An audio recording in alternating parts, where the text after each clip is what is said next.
Astaghfirullah wa natubu ilaih. Assalamualaikum warahmatullahi wabarakatuh.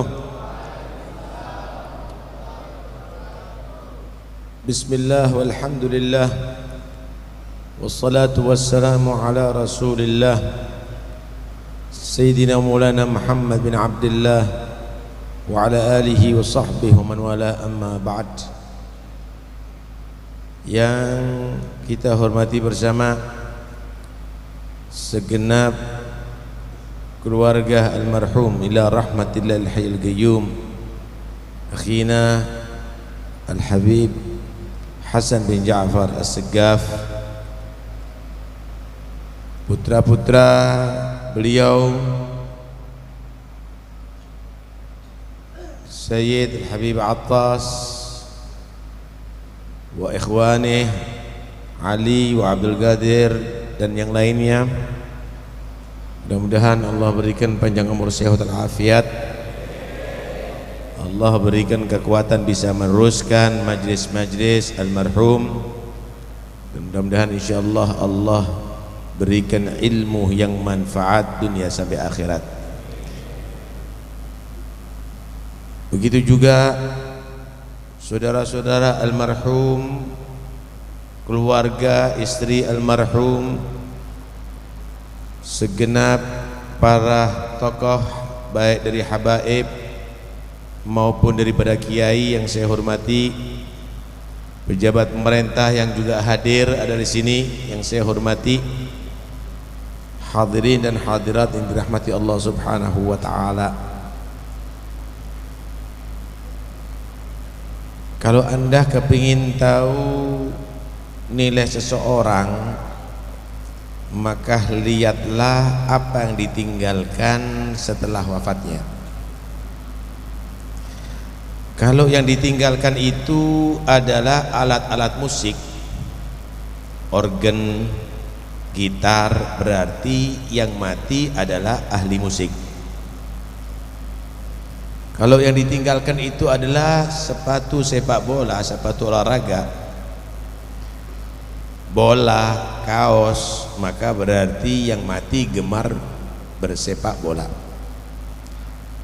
Kalau yang ditinggalkan masjid, yang ditinggalkan majlis-majlis ilmu, majlis-majlis khair, berarti yang mati ahlul khair insyaallah, yang mati ahlul ilm. Hadhihi atharuna tadullu alaina fanduru ba'dana ilal athari. Inilah peninggalan-peninggalanku, itu adalah merupakan cermin dan tanda siapa aku. Karena itu lihatlah apa yang aku telah tinggalkan ketika aku sudah meninggalkan dunia ini.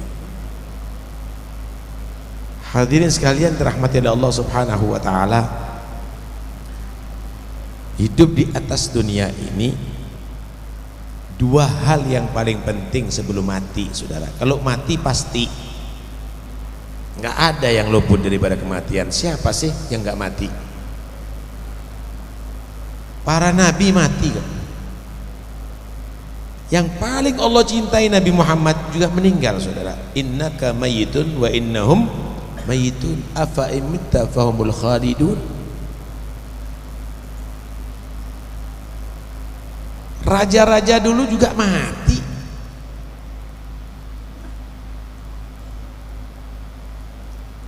Siapa yang akan bisa menyelamatkan kita dari kematian? Pasukan yang mana?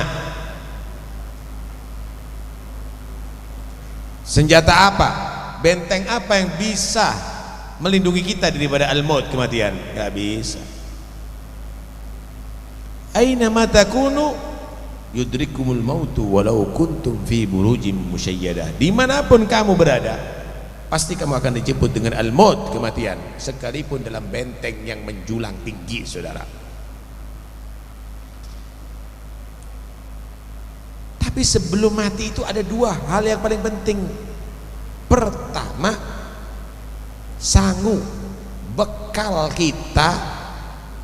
Kalau kita mati, apa yang kita bawa? Emas berharga, Pak, di atas dunia. Berlian juga berharga, duit rupiah, dolar, rial juga berharga. Tapi kalau sudah mati nggak berharga. Emangnya butuh duit di kuburan? Butuh emas, butuh berlian? Nggak berharga. Baru kita akan tahu yang berharga sholat jamaah kita, bacaan Quran kita, qiyamul lailnya kita, zikirnya kita. Pertanyaannya, bekalnya kamu sudah berapa banyak? Mulai balik sampai umur sekian ini udah berapa kali hatam Quran? Udah berapa ribu rakaat sunnah?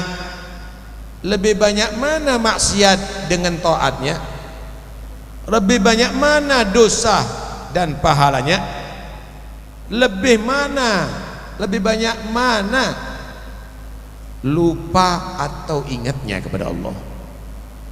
Tuh, masuk kuburan dengan banyak dosa, dengan banyak maksiat, dengan amalan yang sedikit, saudara.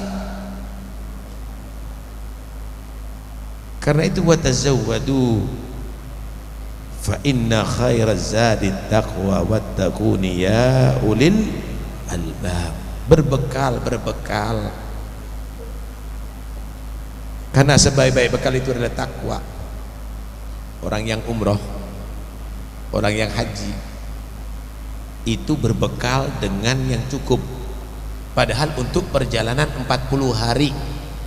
Kalau umroh cuma beberapa minggu, beberapa hari, 12 hari. Tapi dia nabung sampai bertahun-tahun, kadang-kadang berpuluh-puluh tahun. Kenapa? Jangan sampai nanti ada di negeri orang terlantar. Lah Anda menuju akhirat itu berapa ribu tahun? Waktunya Anda singkat, hidup di atas dunia ini. Udah nabung berapa banyak amal?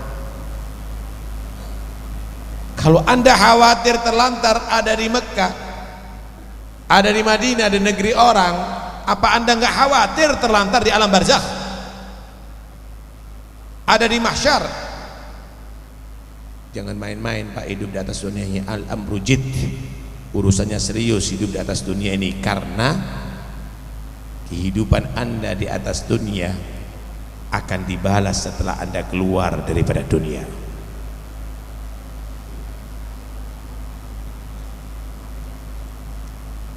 Diriwayatkan bahwa Wahab bin Munabbih pernah berkata, qara'tu fi ba'dil kutubil munazzalah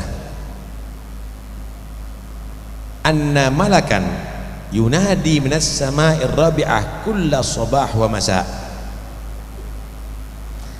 Aku membaca, kata Wahab bin Munabbih, di beberapa kitab-kitab yang diturunkan sebelum Al-Quran, bahwa di situ diterangkan di langit keempat ada satu malaikat berseru kepada manusia setiap pagi dan sore. Berserunya begini. Yang pertama, abna khamsin, abna arba'in, wahai orang yang berumur 40 tahun. Nih dengarkan nih, yang 40 tahun. Antum zar'un qaddana hasaduh. Kamu itu ibarat tanaman yang sudah waktunya dipanen, buah yang sudah waktunya dipetik. Artinya bukan main-main lagi, saatnya persiapan untuk mati. Punya cucu pas masih main kartu, toletan lagi, masih main syatranj, catur. Anda udah waktunya untuk dipetik. Anda sudah waktunya untuk mati, al-maut. Kemudian yang kedua seruannya abna khamsin. Hei orang yang berumur 50 tahun. Nih yang 50 tahun dengerin. Madza qaddamtum wa madza akhartum? Apa yang sudah kamu tabung untuk akhirat kamu? Amal soleh apa untuk akhirat kamu? Persiapannya apa untuk akhirat kamu? Dan apa yang kamu tinggalkan? Ada masjid, ada madrasah, ada pondok, ada darul aitam, ada murid-murid, ada anak soleh.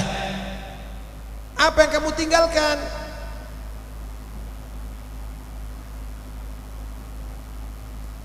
Yang ketiga, abna sittin, hei orang yang berumur 60 tahun. La udra lakum. Laital khalqa lam yukhlaqu.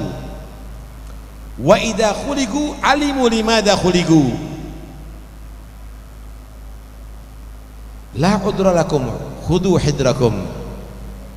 Hei orang yang berumur 60 tahun. Udah, jangan bawa alasan ya sekarang ya. Ingin baca Quran mata rabung. Dulunya waktu matanya masih bisa ngelihat apa? Mau hadir majlis udah nggak kuat kakinya, udah ngos-ngosan nafasnya. Dulunya waktu kuat kemana? Sholat berjamaah udah nggak bisa ke masjid karena asam urat. Dulunya kamu waktu kuat kemana? Nggak ada alasan. Seandainya manusia tidak diciptakan, itu masih lebih baik, saudara. Seandainya manusia tahu untuk apa diciptakan, maka dia akan bisa memanfaatkan hidupnya. Tapi saat ini, waspadalah, kamu sebentar lagi akan dicabut nyawa kamu dan harus bertanggung jawab di hadapan Allah.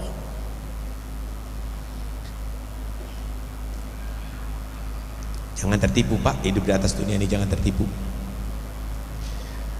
Diceritakan ada satu orang yang kaya raya, bos besar, big boss. Satu saat dia mengundang semua teman-temannya untuk mengadakan pesta bermacam-macam merek Homer. Pelacur-pelacur didatangkan, lagu-lagu didengungkan, mereka tertawa hiruk pikuk ada di tempatnya.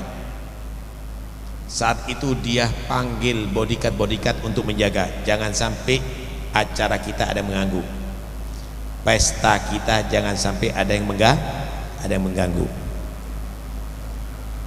Ada satu orang datang, ternyata diketok pintu rumah tadi itu dengan keras. Kaget si bodyguardnya. Dibuka, ada apa Pak? Mau ketemu dengan bosmu. Maaf Pak, kami diperintahkan untuk menjaga, tidak boleh ada mengganggu. Saya harus ketemu. Oh nggak bisa Pak, tutup. Digedor lebih keras lagi.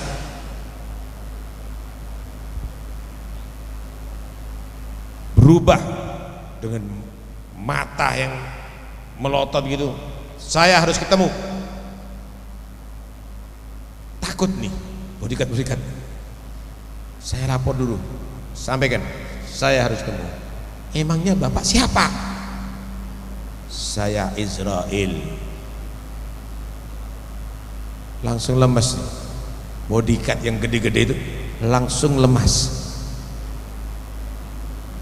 Datang, bos, ada yang nyari Anda. Kau saya bayar untuk jangan sampai ada satupun mengganggu pesta ini. Kan udah dipesan nih tadi tidak boleh masuk. Nggak berani bos, karena harus ketemu dengan Anda. Emangnya siapa dia? Israel bos. Dengan Israel lemes, suruh masuk.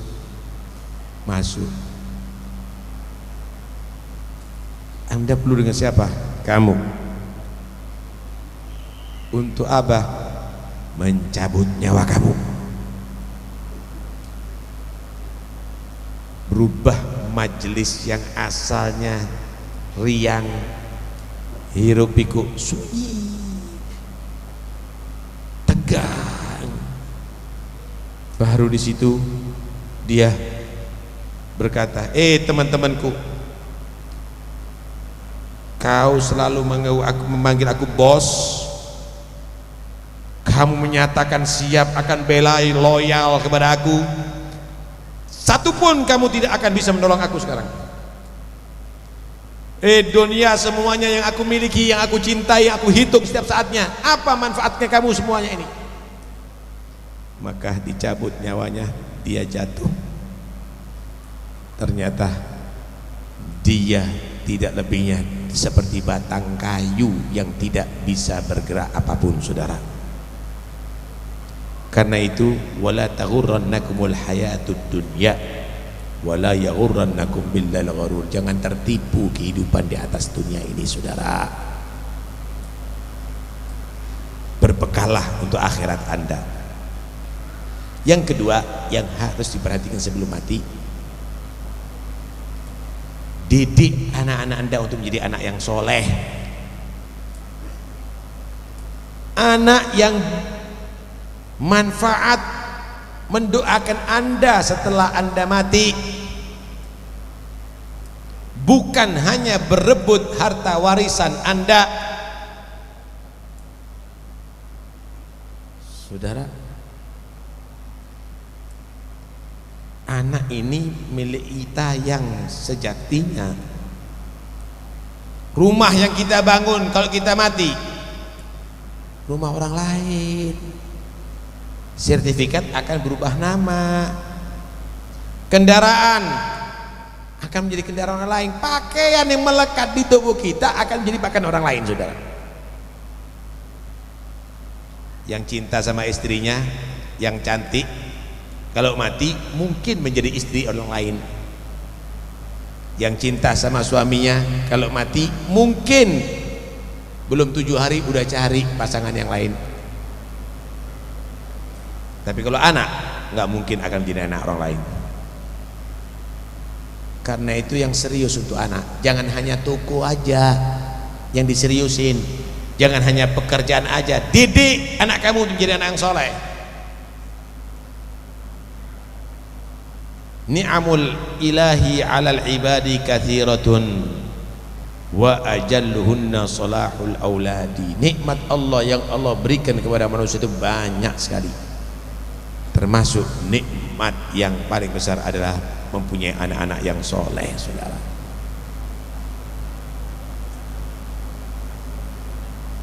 Jangan Anda hanya mikir duit, tapi anak nggak dipikir. Bagaimana, apa yang harus kita berikan kepada anak kita? Mana hala walidun waladahu min nahlin afdalu min adabin hasan. Tidak ada pemberian yang paling berharga daripada orang tua kepada anak melebihi pendidikan yang bagus. Saudara, kita kadang-kadang mengaku cinta sama anak, bekerja banting tulang, duitnya banyak di rekening, mati anak nggak jadi anak yang soleh, nggak dididik, duitnya dibuat narkoba, saudara, dibuat minuman keras. Cinta sama anak, beli tanah yang luas, mati tanahnya disita karena apa? Dibuat judi, kalah judi, saudara, apalagi judi online.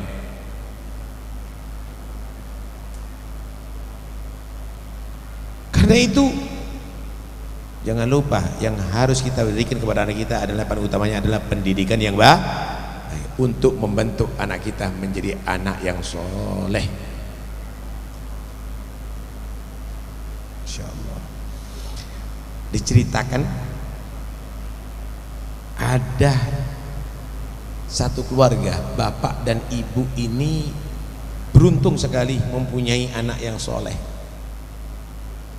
Nurutnya, baktinya, ibadahnya anak luar biasa. tapi hidup mereka miskin, sehingga ketika malam hari raya bapak udah berusaha dengan kerjanya untuk punya duit belikan baju yang baru, gagal. Ibunya juga ingin membuatkan makanan yang lezat di hari raya, nggak punya duit. Melihat anaknya begitu menangis bapak dan ibu.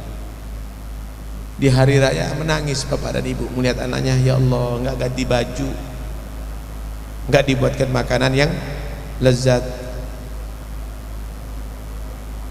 Anak ini kaget, bapak kenapa menangis di hari raya? Ibu kenapa menangis di hari raya? Bapaknya memeluk anaknya, bapak minta maaf ya, bapak bangga punya anak kamu menjadi anak yang soleh, tapi bapak nggak mampu memberikan kamu baju baru. Bapak kamu nggak seperti bapaknya teman-teman kamu. Ibu juga nak, nggak bisa membuatkan kamu makanan yang bagus, makanan yang lezat seperti ibunya teman-teman kamu. Loh, jadi bapak sama ibu menangis di hari raya ini hanya karena tidak memberikan aku baju baru atau memasakkan aku makanan yang lezat. Demi Allah bapak ibu, hari raya bagi anakmu adalah hari di mana ayah dan ibunya bahagia dengannya. Al-Eid indi mata ara walidayya farihain bi. Hari raya bagiku adalah jika ayah dan ibuku adalah berbahagia karena aku. Allah, nikmatnya kalau punya anak yang soleh. Nikmatnya punya anak yang soleh.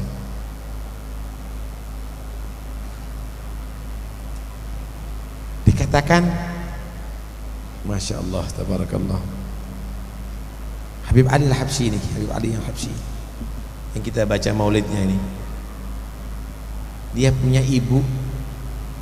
Kalau sudah Habib Ali ini ketemu dengan orang yang alim, lari kepada ibunya, Bu, mintakan sama Allah untuk Ali, Bu. Iya, minta apa nak? Mintakan kepada Allah supaya Ali dijadikan alim seperti fulan. Kalau ketemu orang wali yang istiqomah, lari, Bu, mintakan sama Allah, Bu. Iya nak, minta apa? Mintakan sama Allah supaya Ali diangkat derajatnya seperti wali fulan. Jadi Habib Ali Al-Habsyi.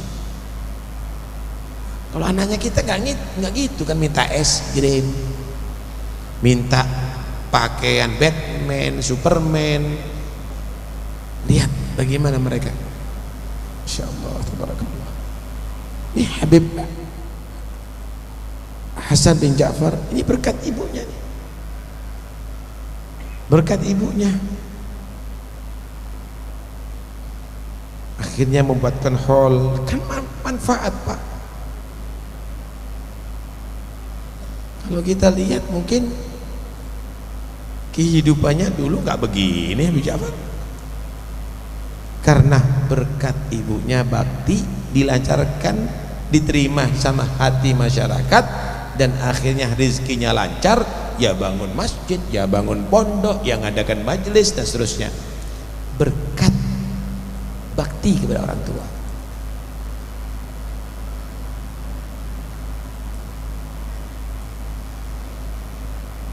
Pengen umroh Pak, pengen haji nggak sampean? Pengen ya, biayanya tinggi. Perlunya apa di sana? Bisa melihat Ka'bah, berebut cari berkah, mencium Hajar Aswad. Wah, berdesak-desakan tawaf dan sa'i. Dengarkan baik-baik. Memandang orang tua dengan rasa hormat lebih utama daripada memandang Ka'bah, saudara. Anda mencium tangan orang tua dengan rasa hormat lebih utama daripada mencium Hajar Aswad. Anda meladenin khidmat sama orang tua lebih utama daripada tawaf dan sa'i. Demi Allah, 1000 kali Anda umrah dan haji, tidak akan masuk surga kalau kedua orang tua kamu tidak ridho dengan kamu. Karena itu ayo manfaatkan orang tua Anda, manfaatkan didik anak kamu menjadi anak-anak yang soleh. Jangan kalau makan lezat baru ingat anak, ya Allah kasihan anakku, bawa oleh-oleh makanan. Ada minuman, wah bawa oleh-oleh untuk anaknya. Pakaian, dia bawa oleh-oleh untuk anaknya. Ilmu, nggak pernah bawa oleh-oleh untuk anaknya. Urusan WC, urusan toilet, makan minum yang diingat. Padahal pendidikan itu adalah penting, saudara. Pendidikan itu adalah penting. Karena itu, mudah-mudahan, ya, insya Allah kita bisa meniru almarhum, ya, bakti kepada kedua orang tua, ya. Kemudian ayo kita persiapkan sebelum meninggal dunia untuk betul-betul memanfaatkan sisa umur kita. Wallahu alam sampai kapan. Mudah-mudahan semuanya panjang umur, sehat walafiat. Kata Al-Habib Abdul Haddad, wala'alla yaumaka qad hadar, jangan-jangan hari ini adalah hari terakhir. Tapi mudah-mudahan insyaallah Allah berikan kita kesempatan, ya, untuk bisa meningkatkan ibadah. Sisa umur kita ayo kita niatkan untuk memperbanyak bekal, sangu, tabungan untuk akhirat kita. Kemudian ayo kita didik anak-anak kita. Kita didik anak-anak kita menjadi anak yang soleh. Ketika kita sholat, perhatikan, apakah anak kamu juga sholat? Ketika kita baca Quran, apakah anak kamu baca Quran? Ketika kita ada di majlis, apakah anak kamu juga hadir di majlis? Jangan-jangan bapaknya sholawat ada di sini, anaknya ada di kafe minum khamr. Jangan-jangan orang tuanya sholat, anaknya meninggalkan sholat.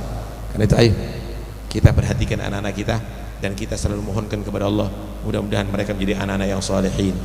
Allah jaga akhlak mereka, Allah jaga daripada akidah mereka, dan mudah-mudahan insyaallah sebelum kita meninggal dunia, mudah-mudahan kita yakin anak kita menjadi anak yang saleh, dan kita meninggal dunia selalu didoakan sama anak-anak kita. Amin ya rabbal alamin, amin ya rabbal alamin. Allahumma ij'al jam'ana hadza jam'an marhuma wa tafarruqana min ba'di tafarruqan ma'suma wa la yaj'al fina wa la ma'ana syaqiyyan wa la marhuma. Wassallallahu ala sayyidina Muhammad walhamdulillahi rabbil alamin. Habib Hasan bin Ja'far ini masih ada family Pak sama saya. Hasan bin Ja'far bin Umar bin Ja'far bin Syekh bin Segaf. Syekh bin Segaf itu aminya Abah. Jadi Habib Syekh datuk kelimanya Habib Ja'far itu pamannya Abah. Pamannya Abah. Jadi satu rumpun, ya, satu rumpun. Ada satu saudara itu, ada Abdul Qadir, ada Muhammad, ada Abdurrahman, ada Alwi, ada Husain, ada Syekh, ya. Habib Hasan bin Ja'far dari Syekh. Kalau saya dari Husain, saya dari Husain. Di Pasuruan ada makamnya Habib Alwi bin Segaf, itu satu saudara itu. Syekh bin Segaf, Alwi bin Segaf, dan seterusnya, itu satu saudara, ya, satu saudara. Jadi kalau dihitung saya 4 sampai ke Segaf. Taufik bin Abdul Qadir bin Husain bin Segaf. Kalau Habib Ja'far bin Hasan bin Umar bin Syekh bin Segaf. Ja'far bin Hasan bin Umar bin Ja'far bin Syekh bin Segaf. 6. Jadi termasuk Habib atas ini cucu, cicit.